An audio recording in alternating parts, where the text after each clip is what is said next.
नमस्कार दोस्तों, स्टडी 365 में आपका स्वागत है। मेरा नाम है राहुल सिंह राजपूत। आज का हमारा टॉपिक है इलेक्शन कमीशन ऑफ इंडिया। इस लेक्चर में आज हम जानेंगे इलेक्शन कमीशन ऑफ इंडिया संबंधित महत्वपूर्ण प्रश्न, वो भी व्याख्या सहित। प्रश्न 1, तारकुंडे समिति तथा गोस्वामी समिति का संबंध है। ए, चुनाव व्यवस्था में आमूल सुधार से। बी, चुनाव में अपराधी तत्वों की वृद्धि पर प्रतिबंध। सी, राज्य द्वारा निर्वाचन के लिए वित्तीय सहायता। डी, चुनाव में काला धन के बढ़ते प्रयोग पर रोक। इसका सही उत्तर है ए, चुनाव व्यवस्था में आमूल सुधार से। चुनाव व्यवस्था में आमूल सुधार करने के लिए दो महत्वपूर्ण समितियों का गठन किया गया है। पहला तारकुंडे समिति, दूसरा गोस्वामी समिति। चलिए इनका अध्ययन करते हैं क्रमशः। गोस्वामी समिति का गठन 1990 में हुआ था। इसके कुछ महत्वपूर्ण सुझाव थे। पहला सुझाव था कि 2 या 2 से अधिक क्षेत्रों में उम्मीदवार द्वारा चुनाव नहीं लड़ना। दूसरा सुझाव था चुनाव आयुक्त को राज्यपाल एवं अन्य पदों के लिए अयोग्य होना। काफ़ी महत्वपूर्ण सुझाव था ये। इससे ऐसा इसलिए है जिससे कि क्या है, चुनाव आयुक्त का जो पद है वह स्वतंत्र बना रहे। उसमें रिटायरमेंट के बाद चुनाव आयुक्त ना ही राज्यपाल बन सकते हैं, ना ही अन्य पदों के लिए योग्य हो सकते हैं। इससे यह फ़ायदा होगा कि चुनाव आयुक्त किसी लोभ के चक्कर में किसी एक पर्टिकुलर पार्टी का समर्थन नहीं करेंगे। यह पद स्वतंत्र बना रहेगा। अगला है चुनाव आयोग को बहुसदस्यीय बनाना। चूँकि भारत एक बहुत बड़ा देश है, चुनाव यहाँ पे हर समय साल में लगभग होते ही रहते हैं, तो इस चुनाव आयोग को बहुसदस्य बनाने के पीछे इसकी कार्यक्षमता में वृद्धि करना था। साथ ही ईवीएम का प्रयोग सभी चुनावों में वृद्धि करना, यह भी गोस्वामी समिति द्वारा गया एक महत्वपूर्ण सिफारिश है। इस प्रकार गोस्वामी समिति द्वारा 4 महत्वपूर्ण सुझाव दिए गए हैं। अगला है तारकुंडे समिति। तारकुंडे समिति का गठन 1974-75 में हुआ था। इसकी कुछ महत्वपूर्ण सिफारिशें थी। पहला, राजनीतिक दल आय का पूरा हिसाब किताब रखेंगे, बाद चुनाव आयोग इसकी जांच करेगा। अगला था राज्यों में निर्वाचन आयुक्त को स्थापित किया जाए। अगला था मताधिकार की आयु 21 वर्ष के स्थान पर 18 वर्ष कर दी जाए। तो इस प्रकार तारकुंडे समिति द्वारा बहुत ही महत्वपूर्ण 3 सिफारिश की गई थी। इसमें महत्वपूर्ण सिफारिश सबसे पहले तो हम यही देख रहे हैं कि 21 वर्ष के स्थान पर 18 वर्ष हो चुकी है और राज्यों में निर्वाचन आयोग की स्थापना भी हो चुकी है। प्रश्न क्रमांक 2, भारत की निर्वाचन पद्धति किस देश के निर्वाचन पद्धति के अनुरूप है। ए, रूस। B, America. C, Britain. D, France. इसका सही उत्तर है सी, ब्रिटेन। अगला है किस अनुच्छेद में निर्वाचन आयोग का प्रावधान है। अनुच्छेद 320, अनुच्छेद 324, अनुच्छेद 322, अनुच्छेद 326। इसका सही उत्तर है अनुच्छेद 324। चलिए देखते हैं निर्वाचन आयोग से संबंधित महत्वपूर्ण प्रावधान क्या क्या हैं। देखिए, अनुच्छेद 324 के तहत निर्वाचन आयोग का गठन होता है। यह एक संवैधानिक निकाय है जिसकी स्थापना 25 जनवरी 1950 को हुई थी। इसका प्रमुख कार्य है राष्ट्रपति, उपराष्ट्रपति, लोकसभा, राज्यसभा, राज्य विधानसभा तथा राज्य विधान परिषद के चुनाव को निष्पक्ष तरीके से कराना। इस प्रकार जो है 6 चुनाव कराने की जिम्मेदारी इसकी है। अगला प्रश्न है भारत में निर्वाचन सूची तैयार करने की जिम्मेदारी किसकी है। ए, निर्वाचन आयोग। बी, निर्वाचन अधिकारी। सी, संसद। डी, स्थानीय प्रशासन। इसका सही उत्तर है ए, निर्वाचन आयोग। निर्वाचन आयोग से संबंधित और भी कुछ महत्वपूर्ण तथ्य हैं, तो जानते हैं। निर्वाचन आयोग में एक मुख्य निर्वाचन आयुक्त व अन्य निर्वाचन आयुक्त होते हैं जिनकी नियुक्ति राष्ट्रपति करते हैं। देखिए बहुत महत्वपूर्ण है ये। इनकी पदावधि, जो मुख्य निर्वाचन आयुक्त होते हैं उनकी पदावधि 6 वर्ष व 65 साल की होती है। इसमें से जो भी पहले हो जाए, या तो उनकी 6 वर्ष पूर्ण हो जाए पद में रहते हुए, या उनकी आयु 65 साल हो जाए। और अन्य निर्वाचन आयुक्तों की जो पदावधि होती है वह 6 वर्ष और 62 साल। इनका पद से निष्कासन उच्चतम न्यायालय के न्यायाधीशों के समान होता है, अर्थात इन्हें महाभियोग के आधार पर ही इन्हें हम पद से हटा सकते हैं। इस प्रकार मुख्य निर्वाचन आयुक्त व अन्य निर्वाचन आयुक्तों को अत्यधिक स्वतंत्रता प्रदान की गई है उच्चतम न्यायालय के मुख्य न्यायाधीशों के समान। व अन्य आयुक्तों को राष्ट्रपति के मुख्य निर्वाचन आयुक्त की सलाह पर हटा सकता है। माफ़ कीजिएगा दोस्तों, मैंने एक बिंदु छोड़ दिया है।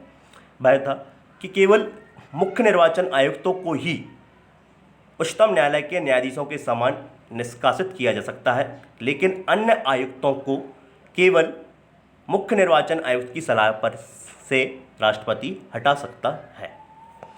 केवल मुख्य निर्वाचन आयुक्तों को ही सुप्रीम कोर्ट के जजों के समान महाभियोग के आधार पर हटाया जा सकता है। अन्य आयुक्तों को केवल मुख्य निर्वाचन आयुक्त की सलाह पर ही हट सकते हैं। इसके महत्वपूर्ण कुछ कार्य होते हैं। पहला, परिसीमन करना।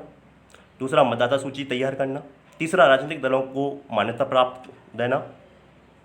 चौथा, चुनाव चिन्हों का आवंटन करना। पांचवा, चुनाव संपन्न कराना, चुनाव रद्द कराना।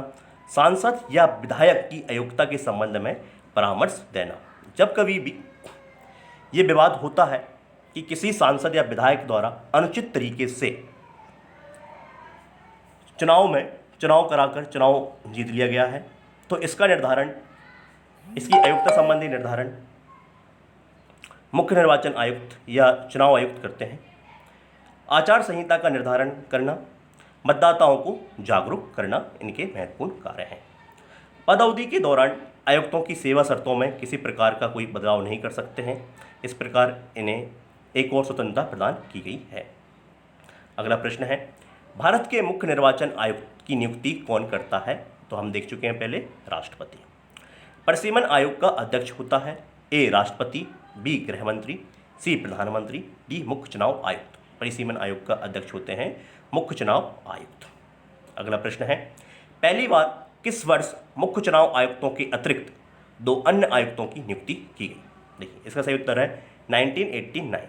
1989 से पहले केवल चुनाव आयुक्त एक ही होते थे निर्वाचन आयोग में, लेकिन 1989 में 3 निर्वाचन आयुक्तों को नियुक्त कर, जिसमें एक मुख्य चुनाव आयुक्त थे RVS पेरी शास्त्री और अन्य निर्वाचन आयुक्त थे SS धनोआ एवं VS सहगल। इनको नियुक्त करके निर्वाचन आयोग को बहुसदस्यीय बनाया गया, किंतु विपक्षी पार्टियों की अत्यधिक विरोध के कारण बहुत जल्दी इसका फैसला को बदल दिया गया और फिर ये फैसला सुप्रीम कोर्ट में गया। तत्पश्चात पुनः 1 अक्टूबर 1993 को निर्वाचन आयुक्त को बहुसदस्यीय बनाया गया और जब से लेके अभी तक परमानेंटली निर्वाचन आयुक्त बहुसदस्यीय संगठन के रूप में कार्य कर रहा है। तो पहली बार 1989 में निर्वाचन आयुक्त बहुसदस्यीय बना, जिसमें मुख्य चुनाव आयुक्त थे RVS पेरी शास्त्री व अन्य थे धनोआ एवं सहगल जी, और फिर पुनः 1 अक्टूबर 1993 से जो है परमानेंटली बहुसदस्यीय एक निकाय बन गया है। अगला प्रश्न है, प्रादेशिक निर्वाचन आयुक्त की नियुक्ति कौन करता है? ए राष्ट्रपति, बी मुख्य चुनाव आयुक्त, सी चुनाव आयुक्त, डी मुख्यमंत्री। इसका सही उत्तर है ए राष्ट्रपति। चूंकि भारत एक बहुत बड़ा देश है, यहाँ पे इतने बड़े देश में चुनाव हर एक राज्य में अलग अलग चुनाव संपन्न कराए जाते हैं, तो राष्ट्रपति एफिशिएंट तरीके से चुनाव कराने के लिए मुख्य चुनाव आयुक्त अन्य चुनाव आयुक्तों के अतिरिक्त प्रादेशिक निर्वाचन आयुक्तों की नियुक्ति करते हैं। ये प्रादेशिक निर्वाचन आयुक्त मुख्य चुनाव आयुक्तों के अंडर में कार्य करते हैं, जिससे चुनावों को एफिशिएंट तरीके से संपन्न कराया जा सके। अगला प्रश्न है, राजनीतिक दलों को राष्ट्रीय और क्षेत्रीय दल का दर्जा कौन देता है? तो इसका उत्तर है सी चुनाव आयोग। प्रश्न क्रमांक 9, इनमें से कौन सा चुनाव निर्वाचन आयोग नहीं कराता? देखिए, मैंने आपको पहले बता चुका हूँ, निर्वाचन आयोग 6 तरीके के चुनाव संपन्न कराते हैं: लोकसभा, राज्यसभा, राज्य विधानसभा, राष्ट्रपति, उपराष्ट्रपति व राज्य विधान परिषद यदि किसी राज्य में हो तो। उसके अलावा तो इसका सही उत्तर है डी पंचायत। पंचायत का चुनाव राज्य निर्वाचन आयोग के द्वारा होता है, ना कि चुनाव निर्वाचन आयोग के द्वारा। अगला प्रश्न है, मध्यावधि चुनाव कब होते हैं? समय के पूर्ण होने से पहले ही, जब लोकसभा भंग हो जाए, बी जब कोई सदस्य अपना पद त्याग दे, सी मतदान के समय जब कोई अंतर ना हो, डी जब कई मंत्रीगण किसी पार्टी से अपना त्यागपत्र देते हैं। देखिए, जब लोकसभा या राज्य विधानसभा भंग हो जाती है, उस स्थिति में चुनाव आयोग पुनः मध्यावधि चुनाव कराते हैं। लेकिन जब कोई सदस्य अपना त्यागपत्र दे दे या मतदान में के समय कोई अंतर ना हो, तो उस स्थिति में उपचुनाव संपन्न कराए जाते हैं, ना कि मध्यावधि चुनाव। मध्यावधि चुनाव जब भी कराए जाते हैं जब पूरी की पूरी लोकसभा या राज्य विधानसभा भंग हो जाए।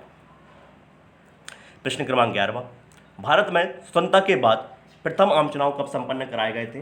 तो इसका सही उत्तर है 1952 में। भारत में पहली बार महिलाओं को मताधिकार कब प्राप्त हुआ? 1920, 1926, 1933, 1936। इसका सही उत्तर है 1926 में। प्रश्न क्रमांक 13वां, भारत में मतदाता की आयु सीमा को 21 वर्ष से घटाकर 18 वर्ष कब किया गया? इसका सही उत्तर है 1989 में। जैसा कि आपको पता है तारकुंडे समिति ने यह सिफारिश की थी। अगला प्रश्न है, भारत का प्रथम मुख्य चुनाव आयुक्त कौन थे? जीवी मावलंकर, बी स्वामीनाथन, सी के सुंदरम, डी सुकुमार सेन। इसका सही उत्तर है सुकुमार सेन। अगला प्रश्न है, अन्य निर्वाचन आयुक्त अपना त्यागपत्र देते हैं राष्ट्रपति को, मुख्य निर्वाचन आयुक्त को, उपराष्ट्रपति को, मुख्य न्यायाधीश को। इसका सही उत्तर है ए राष्ट्रपति को। अगला प्रश्न है, मुख्य निर्वाचन आयुक्त के संबंध में क्या सही है? इसकी नियुक्ति राष्ट्रपति करते हैं, बिल्कुल सही। सर्वोच्च न्यायालय के न्यायाधीश के समान पद से इनको हटाया जा सकता है, बिल्कुल सही। राष्ट्रपति, उपराष्ट्रपति, संसद तथा विधानमंडल के सदस्यों का चुनाव कराता है, बिल्कुल सही। इसका कार्यकाल 5 वर्ष होता है, ये बिल्कुल गलत है। इसका कार्यकाल कितने वर्ष का होता है? 6 वर्ष का होता है, वह आयु 65 वर्ष। तो निम्न कूटों में से सही उत्तर होगा 1, 2, 3 एवं 4, 1, 2, 3, 1, 2 एंड 4, डी 2, 3 एंड 4। इसका सही उत्तर है 1, 2, 3, चौथा गलत है, तो आंसर है उत्तर बी। अगला है, मुख्य चुनाव आयुक्त को पद से हटाया जा सकता है मुख्य न्यायाधीश उच्च न्यायालय द्वारा, राष्ट्रपति द्वारा, मंत्रिमंडल के प्रस्ताव द्वारा, संसद के दोनों सदनों के सदस्यों के 2/3 बहुमत से प्रमाणित कदाचार के आधार पर। इसका सही उत्तर है डी।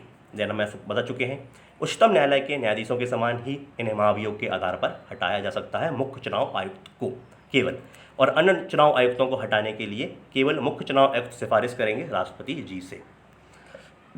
अगला प्रश्न है, निर्वाचन आयुक्त की सेवा शर्तें तथा कार्यकाल निश्चित करता है संविधान, संसद, राष्ट्रपति, सरकार। इसका सही उत्तर है संविधान। चूंकि निर्वाचन आयोग एक संवैधानिक निकाय है, इसलिए इसके आयुक्तों की नियुक्ति, सेवा शर्तें और कार्यकाल को निश्चित करेंगे संविधान करेगा। अगला प्रश्न है, भारत की प्रथम महिला मुख्य निर्वाचन आयुक्त कौन थी? महत्वपूर्ण प्रश्न है। इसका सही उत्तर है बी.एस. रमा देवी, बी.एस. रमा देवी। अगला प्रश्न है, भारत के निर्वाचन आयोग के निम्नलिखित में से कौन से कार्य हैं? लोकसभा के अध्यक्ष एवं उपाध्यक्ष तथा राज्यसभा के उपसभापति का निर्वाचन करना, बिल्कुल गलत, क्योंकि अध्यक्ष और उपाध्यक्ष का चुनाव खुद लोकसभा करती है। नगर पालिकाओं और नगर निगमों के लिए निर्वाचन करना, यह भी गलत। इसका निर्वाचन के कौन कराता है? राज्य निर्वाचन आयोग। निर्वाचन से उत्पन्न सभी संदेह और विवादों का निर्णय करना, सही। निर्वाचन से उत्पन्न सभी संदेह और विवादों का निर्णय करना, नहीं। इसका जो निर्वाचन संबंधित उत्पन्न सभी संदेह और विवादों का निर्णय भी सुप्रीम कोर्ट करते हैं, तो इस प्रकार इसका सही उत्तर होगा कोई नहीं। अगला प्रश्न है, संसद द्वारा मुख्य निर्वाचन आयुक्त तथा अन्य निर्वाचन आयुक्त की सेवा शर्तों से संबंधित अधिनियम कब पारित हुआ? 1990, 1991, 1992, 1994। देखिए, इसका अधिनियम यह आया था 1994 में, जिसमें मुख्य निर्वाचन आयुक्त व अन्य निर्वाचन आयुक्तों की सेवा शर्तें निर्धारित की गई थीं। अगला प्रश्न है, निर्वाचन आयोग निम्न में से किन निर्वाचनों के लिए अधीक्षण, निर्देशन और नियंत्रण का कार्य करता है? राष्ट्रपति चुनाव, उपराष्ट्रपति चुनाव, लोकसभा का चुनाव, उपरोक्त सभी। इसका सही उत्तर होगा उपरोक्त सभी। तो इस प्रकार दोस्तों यह हमारा लेक्चर कंप्लीट होता है। यदि आपको यह वीडियो पसंद आई हो तो प्लीज़ मेरे चैनल को सब्सक्राइब करें, इस वीडियो को लाइक करें, शेयर करें। धन्यवाद।